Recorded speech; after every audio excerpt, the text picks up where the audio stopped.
किंवा गुगळादेवी नैसर्गिक शेतकरी गट कीट. हा. नमस्कार सर. नमस्कार. मी रामप्रसाद अशोक डोईफोडे, हा गोकुळादेवी बोला. नैसर्गिक शेतकरी गट. हा बोला. सर्व शास्त्रज्ञांना पण नमस्कार. नमस्कार. सर, आम्ही आज अभ्यास दौऱ्यासाठी आमचा गुगुळादेवी शेतकरी गट हा. हा आपल्या ग्लोबल संस्थेने सिरसाळा येथे केंद्रीय कृषी मंत्री हा. ते आले होते. त्यांच्या वा. कार्यक्रमासाठी आम्ही अभ्यास दौऱ्यासाठी गेलो होतो सर. त्याचा पण फोटो पाठवलाय. मस्त. हा. आम्ही पूर्ण गटानेच गेलतो सर. Great great great. कस काय अनुभव होता तुमचा? हा. खूपच छान सर. खूप म्हणजे हा आपल्या विद्यापीठाचे असतील, बाकीचे पण स्टॉल होते सर भरपूर. हा हा हा. आणि जे आपण आपल्याला वसंतराव नाईक मराठवाडा कृषी विद्यापीठाने आम्हाला जी गोदावरीचं बियाणं दिलेलं आहे सर हा हा गटाकरता, हा त्या गोदावरी बियाण्याचं आम्हाला कालच माझ्याकडं गरुड सर आलते, हा आपले खामगाव केविकेचे प्रमुख. हा. आणि त्यांनी आपल्या एक गोदावरी एक एक झाड उपटून आणायला सांगितलं होतं सर, तुरीचं. ओके. हा हा हा, त्याचा पण मी फोटो पाठवला सर. हा हा, आपल्या स्टॉलला लावलं होतं, हा परभणी कृषी विद्यापीठाच्या स्टॉलला आपलं झाड. हा हा. हा. खूप मोठं झाड आहे सर. म्हणजे एक 9 फुटापर्यंत हाईट आहे त्याची. हा आणि हा हा. खूप म्हणजे फुलांनी बहरलेलं झाड आहे सर. आपली जात. Godavari 1341 Godavari. Sir. Correct correct correct. हा.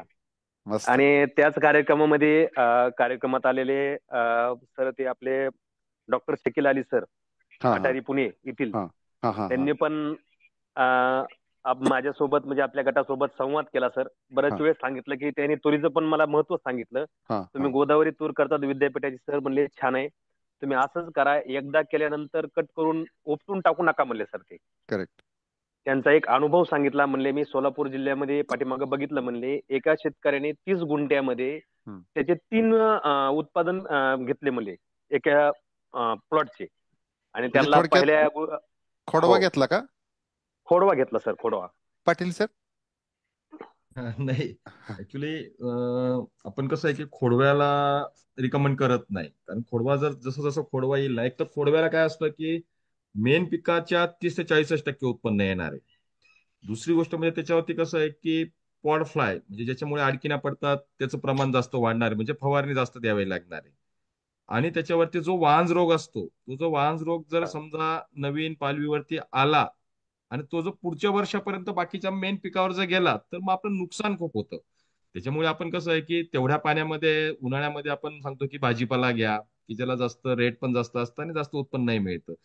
तर येत नाही असं नाही, परंतु शक्यतो आपण टाळायला लावतो या, कारण ही जर करेक्ट. गोष्ट झाली तर मग पुढच्या वर्षाची पूर्ण तूर पीक आपलं धोक्यात येत आहे. की जी साखळी ब्रेक झाली हा. पाहिजे ती ब्रेक होत नाही. तेवढ्या याच्यावरती आपल्याकडे भाजीपाला पीक येत आहे. हो सर. नाही, आणि त्यांनी अनुभव याच्यामध्ये सांगितलं सांगितला तर एका आम्हाला शेतकऱ्याचा. आम्हाला गरुड गरुड सरांनी जवळपास 1 ते 2-3 वेळा फोन केला की एकदा ते आपल्याला प्लॉटला व्हिजिट द्यायची आहे, जो आता प्लॉट बघतायत हो तुम्ही सर. गोदावरीची. हो, त्यांनी सर, मला आणि माझी प्लॉटवर पण आणलेलं. हम्म. हा हा. बोला बोला. विनंती सर्व शास्त्रज्ञांना, मोहिते सरला पण हा सरला पण मी बोललेलो आहे, एक हा वेळेस माझ्या प्लॉटवर व्हिजिट द्या. आणि हा. एक कार्यक्रम ठेवू सर आपण, एक छोटा खाली. बिलकुल बिलकुल. आणि त्यावेळेस आम्हाला 2-3 वेळा फोन आला की यावर्षी आपण जसं मागे सोलापूरला घेतलं होतं तसं आपण करेक्ट. यावर्षी आपण इथे ठेवण्याचा प्रयत्न करू. सर करू आपण, आणि कारण सर. मध्ये दिवाळी पण होती. दिवाळीमुळे थोडं जरा अडचण झाली, पण आता आपण एक हे करूया. तोपर्यंत चांगल्या शेंगा पण जरा लागतील. पण आपण करू प्लॅन नक्की गुगळादेवी शेतकरी गट. ठीक आहे. हो सर, हो सर. आणि आणि सर आज बोला सर, बोला.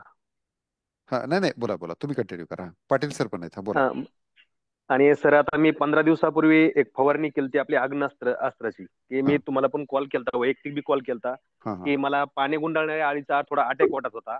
हा. आणि अग्निअस्त्राची फवारणी केल्यामुळे पूर्ण कंट्रोलमध्ये आलं सर. करेक्ट काल करेक्ट. ज्यावेळेस आपले खामगाव केविकेचे गरुड सर आले सर, पूर्ण हा हा हा विजिटला हा. विजिट दिली, त्याचा पण मी फोटो पाठवलाय सर. ओके. त्यावेळेस आम्ही सगळं संपूर्ण बघितले, पण कुठंच अशा आळीचा प्रादुर्भाव दिसत नाही, कुठंच काही दिसत नाही. ओके. आणि पण आता फवारणी होऊन माझी 15 दिवस झाले सर. हा आता एक हा. फवारणी घ्यावा वाटते. आणि नैसर्गिक मध्ये फवारणी कोणती घ्यायची सर? वायर सर, नैसर्गिक मध्ये कुठली घ्यावी? नैसर्गिक मध्ये घ्यायची असेल तर आपण मगाच जे बघितलं HNPV हा तर तुम्ही निरीक्षण करा वगैरे. अळींचा जर कुणा प्रादुर्भाव दिसत असेल तर HNPV चांगला रिझल्ट आहे. मग आपले 250 लार्वल इक्विव्हॅलंट एल जे आहे, म्हणजे हा अळ्यांपासून बनवलेलं औषध आहे, त्याचं मात्रा आहे 2 मिली एका लिटरला. आणि 500 अळींपासून जे औषध बनवलं जात आहे तर त्याची मात्रा आहे एका लिटरला 1 मिली 1 लिटरला. तर याचा शक्यतो संध्याकाळी तुम्ही 4 नंतर फवारणी घ्या, तर खूप चांगला रिझल्ट आहे याचा. गुगळादेवी कुठं शेतकरी गट भेटेल सर हे? तुमच्या स्क्रीनवर बघा, ही औषधं सगळी दिसत आहेत. ही औषधं राहुरी विद्यापीठात मिळतील, महात्मा फुले कृषी विद्यापीठ राहुरी. Yes yes. आणि हे जर नाहीच उपलब्ध झालं तर बीटीची पावडर आहे, 1 लिटरला 2 ग्रॅम या पद्धतीने घ्या. ही कुठं पण मिळते, म्हणजे कुठल्या कृषी सेवा केंद्रात. हा, बीटीची पावडर बरं मिळते बरं. कुठं बी आणि रिझल्ट चांगला आहे तिचा पण. ठीक आहे सर, ठीक आहे. ठीक आहे, ही जैविक आणि सगळी औषध आहे, ती ह्याचा स्क्रीनशॉट काढून घ्या. हो सर, हो सर, मी आणि पूर्ण जैविक ट्रीटमेंट केली त्याच्यामुळे सर मी आता येस, त्याला रासायनिक करायचेच नाही आणि पूर्णच ग्रेट. केले. सर माझा एक दुसरा एक प्रश्न होता. मी आता मधमाशीचा पण एक छोटा व्हिडिओ पाठवलाय तुम्हाला 15 सेकंदाचा. हा, कारण की दाखवा. मी माझ्या प्लॉटमध्ये हा मधमाशी हा हा, बोला बोला. एक छोटाच व्हिडिओ आहे. हा आणि सर मी आज म्हणजे कालच विजिट झाल्यानंतर माझ्या कामगन सापळ्यामधले लूर पण मी बदलल्यात सर. हा हा. हा, लूर पण बदलल्यात. तर आणि हा, एक मिनिट, तुमचा व्हिडिओ येतोय, हा तोपर्यंत बोला.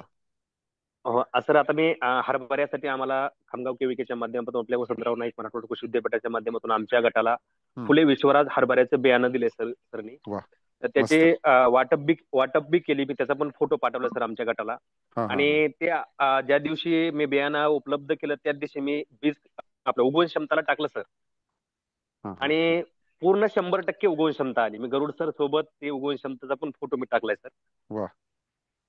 पूर्ण 100% उगवण क्षमता आली सर. हा sir. Great great great great, मस्त. उगवण क्षमता किती किती टक्क्याच्या वर गेली?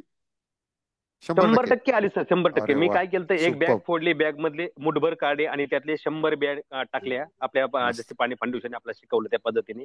हा आणि हा हा, पूर्ण 100ची म्हणजे 100 बी बिया अशा उगून चांगले कोंब आलते सर. वा, असं एखादा मस्त खराब कोंब पण नव्हता सर. मस्त मस्त. आणि बियाणं पण चांगलं ह्याच्यावरून लक्षात आलं, आता काय तुम्ही एकदम बिनधास्तपणे पेरणी करू शकता. बिंदास बिंदास. आणि सर येस एकच येस, लॉट असल्यामुळे पूर्ण डबल दुसरी बॅग चेक करायची गरज पण नाही सर. Correct correct. कुठे सर? हा. चलो, ठीक आहे. तुमचा व्हिडिओ प्ले करा. हा हा नाही, वाण हा चांगला आहे हा मोठी हा साहेब हा, विश्वराज. आणि करेक्ट. उगवण शक्ती तर फार चांगलीच आहे. आता त्यांनी येस, चेक केली स्वतः. करेक्ट. फक्त आता 8-10 दिवसात पेरणी करून घ्या, म्हणजे वेळेत पेरणी होईल. येस येस, हो सर, हो ठीक सर. आहे. हा, सर तुमचा ज्यावेळेस तुमचं आज आम्ही हा, बोला. अभ्यास दौऱ्यामध्ये गेलतो सर. अभ्यास हा दौऱ्यामध्ये आमच्या पार्किंगला गाडी लावली. हा 2 किलोमीटर पुढे कार्यक्रम होता. हम्म, माझ्या खांद्यावर घेऊन मी तूर चालत होतो. त्यावेळेस मला 1-2 किलोमीटर आपण 200 शेतकऱ्यांनी विचारलं असेल सर की व्हरायटी कुठली जात आहे? कोणती आहे. हा हा हा हा, हा, येस कुठली येस, मस्त व्हरायटी. आहे. आणि मी त्यांना मी परत परत सांगत होतो मी सगळ्यांनी तुम्ही गोदावरी तूर लावा, लय नंबर 1 सर. आणि सर माझ्या एक अनुभवातून मला एक बोलायचं सर. हा आणि हा, आपल्या विद्यापीठाची सर्व शास्त्रज्ञांची माफी मागून बोलतो. बोला. कारण की तुम्ही रेकमेंड केलेली 6 फूट तूर हम्म, तर माझ्या मते मी बोलतोय सर. मी काही एवढा म्हणजे जाणकार नाही किंवा हम्म, याच्यात सुशिक्षित नाही. कारण 2 वर्षापासून पाणी फाउंडेशन जुळल्यापासून सर एक 3 महिने 2.5 महिन्यापासून माझ्या तुरीत चालताच येत नाही सर. आज फवारायची पण अडचण आहे सर मला. वा, कारण की तुरीचं 8-9-10 फुटावर तूर पाहिजे सर ही माझ्या मते. बरोबर बरोबर. आता सर मला उद्या फवारणी करायची ड्रोननी. हा तर समजा मला माझा प्रश्न होता सर, ड्रोनच्या प्रेशरने हवानी फुलगळ हा होईल हा, का सर? सर, कदम मॅडम किंवा वाया सर बोला, वाया सर बोला. तर ड्रोनच्या प्रेशर खूप असतोय बऱ्यापैकी फ्लावरिंगच्या करेक्ट. स्टेजमध्ये.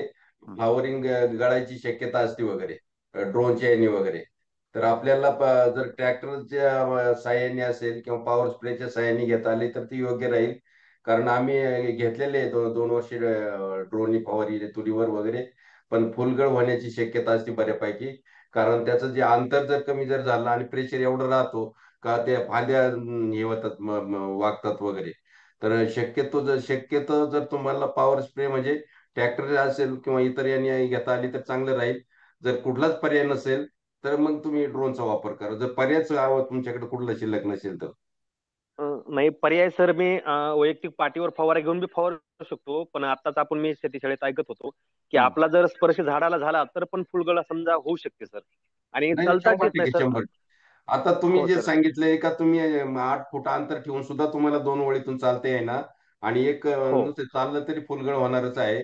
तर कृपया माझी हो विनंती आहे, तर पाठीवरच्या पंपानी फवारलं तर अत्यंत योग्य राहील वगैरे. कारण जिथं पाहिजे तिथं आपण राहून पोहोचू शकतो आणि की अळीचं नियंत्रण करू शकतो. शक्यतो जर तुम्ही ह्यावेळेस ड्रोन जर टाळलं तर बरं राहील वगैरे. हो. म्हणजे मळी शिरता येत नाही म्हणून ड्रोन वापरायचं होतं, नाही तर मी पाटेवरल्या फवारणीच केलेत फवारणी सर. नाही, काही प्रमाणात फुलगळ होती आणि जर तुमची हो चांगलं पीक असेल तर जास्त होण्याची शक्यता सुद्धा नाकार देत नाही. हो सर, आता म्हणजे पूर्ण पीक चांगल्या कंडिशन मध्ये आहे. कालच गरुड सरनी पूर्ण प्लॉटला व्हिजिट दिली हम्म. आणि बघितलं, कुठंच अळीचा फोटो नाही. मला वारंवार आणि गरुड सरचं म्हणजे खूप लक्ष आहे माझ्या प्लॉटवर. कारण की हम्म. 8 दिवसांना पाठीमागच मला एक अळीचा फोटो पाठवला. म्हणजे तुमच्या करेक्ट. प्लॉटवर अशी अळी आहे का बघून घ्या. मी पूर्ण प्लॉटला राऊंड मारला, पण कुठंच अळी सापडली नाही सर. आणि काल करेक्ट. स्वतः गरुड सरनी पण राऊंड मारला सर शेतीला, आपल्या प्लॉटला. येस. तर ड्रोनच्या बाबतीत एक 2-3 गोष्टी तुम्हाला सांगतो की ड्रोनची कॅपॅसिटी ही अगदी 10-11 लिटर ची म्हणजे स्टोरेज कॅपॅसिटी त्याचा टँक असतो. तिथून ते 17 लिटर स्टोरेज कॅपॅसिटीचे सुद्धा ड्रोन आहेत. तर त्याच्यामध्ये ज्याची कॅपॅसिटी लहान आहे ना, तो तुम्ही वापरा. कारण काय होतं, जेवढा ड्रोन जास्त कॅपॅसिटीचा ना, तेवढं हेलिकॉप्टर कसं सुरू झाल्यावर खाली इतका हवा येते. कारण त्या 17 लिटरच्या ड्रोनच्या कॅपॅसिटीच्या ड्रोनची होती, त्याच्या खाली मी उभा होतो. मी बघितलं तर अक्षरशः म्हणजे असं वाटतं की इतके धूळ उडते सगळे. आणि वेलवर्गीय किंवा फुलं असतील ना, तर ते पाक वेल झाड असं पाक खाली झुकलं जातं जोरात. त्यामुळं काळजी अशी घ्या, कमी कॅपॅसिटी म्हणजे 10-11 लिटर कॅपॅसिटी असणारा ड्रोन वापरा. नंबर 2, हवा शांत असताना फवारणी करा. आणि नंबर 3, जे पिकाची हाईट आणि त्याच्यापासून जास्त उंचीवर थोडं ठेवून जरा फवारणी करायचा प्रयत्न करा. हा एक होता. आणि जर शक्य असेल तर आता वायाळ सरांनी सांगितलेल्या पद्धतीने शक्यतो ड्रोन टाळता आलं तर बघा. कारण ड्रोनमुळं इतकी जोरात हवा येते की पाक फुलं झाडच खाली झुकलं जातंय. असा एक माझा अनुभव होता. हो सर, बरोबर हो सर, साहेब. मी तेच हा. बरोबर आहे. वायाळ सर. नाही, बरोबर आहे तुम्ही जे हा. बोलले का साहेब, ते बरोबर आहे एकदम. कारण फांद्या पूर्ण खाली हे होतात वगैरे आणि फुलगळ होऊन जाईल त्याच्यामध्ये बऱ्यापैकी. त्यामुळे थोडी काळजी घ्या बरं का. हो सर, हो सर. ओके. चालेल चालेल, तुमचं अभिनंदन. धन्यवाद सर, खूप धन्यवाद. चांगलं तुम्ही हे केलं, धन्यवाद. अभ्यास दौरा केला. आणि सगळ्यात महत्वाचं म्हणजे मी तो आनंद इमॅजिन करू शकतो की आपण खांद्यावर तुरीचं झाड अगदी गर्वाने घेऊन चालले, लोक म्हणजे उत्सुकतेने विचारतायत की कुठली जात आहे. तर खूप खूप हो सर, हो अभिनंदन सर. तुमचं. येस. पुढचा प्रश्न. धन्यवाद, धन्यवाद सर. धन्यवाद धन्यवाद. संगीताताई युवराज